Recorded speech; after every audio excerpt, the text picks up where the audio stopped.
Moabot sa 7 ka mga tawo nagkala sa pag-igo sa Bagyong Odette sa Dakbayan sa Cebu.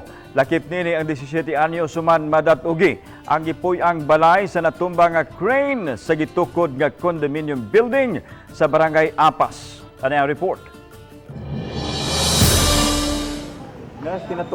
Sa usa ka village sa Barangay Apas, Dakbayan sa Cebu, nagbuntaog kining gi-construct nga building din kanhi gimontar ang crane. Apan natumba ang tower nga gibutangan sa crane ug didto mahagba sa balay nga anaa sa palibot sa construction site. Usa sa natumbahan sa crane ang gipuy-an ni Mary Jane Ursal ug sa iyang mga anak.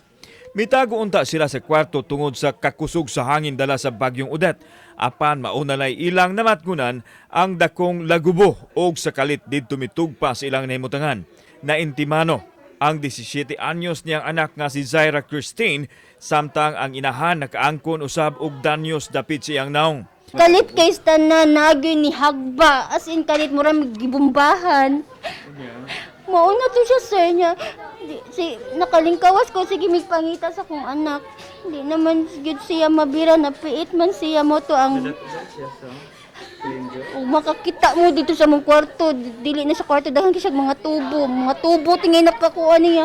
Samtang sa tapat gibalay, naabtan sa GMA Regional TV nga gikubkob sa mga rescuers ang laing duha ka mga tawo nga nagpuyo nga nadatugan usab sa nahugnong crane. Pulos mga hamtong ang anaa sa balay.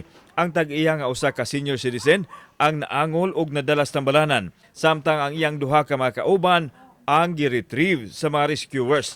Sa taho gikan sa barangay naugkat ang lawas sa usa nga natabunan. Samtang ang laing residente na trauma sa ilang nasinatian kay deryot usab makalas ang ilang kinabuhi. Kung makita mo na siya ang base sa crane nining construction nga nakaroon diri. Unya diri jud mitug pa sa parte nining balaya. Kani akong gibarugan mo ni siya ang kama sa anak sa tag-iya dinhi 10 minutes before nahitabo ang pagkatagak ning crane, diri pa naghigda-higda ang kadtong anak sa tag-iya nining balaya. My daughter and son who were seated just near the windows were like running and crying, and our small dogs were there and they loved their dogs, so wanted to save the dogs with them.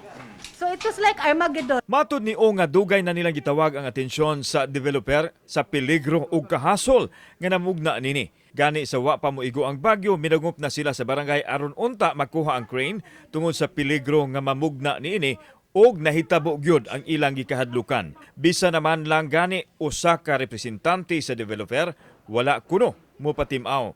Musang-at og reklamo ang mga residente sa ilahang gidangatan. With this, I really believe they're negligent in being concerned about because this used to be a peaceful residential area. Gisuwayan og kuha sa GMA Regional TV ang habig sa construction developer apan wa sila mo atubang kanamo.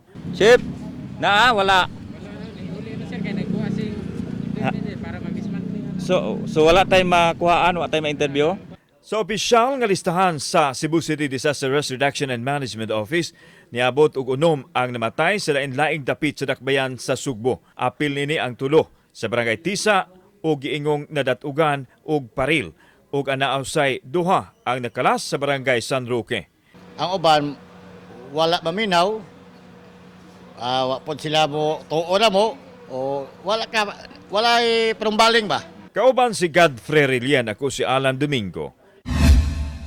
Balitang Bisdak.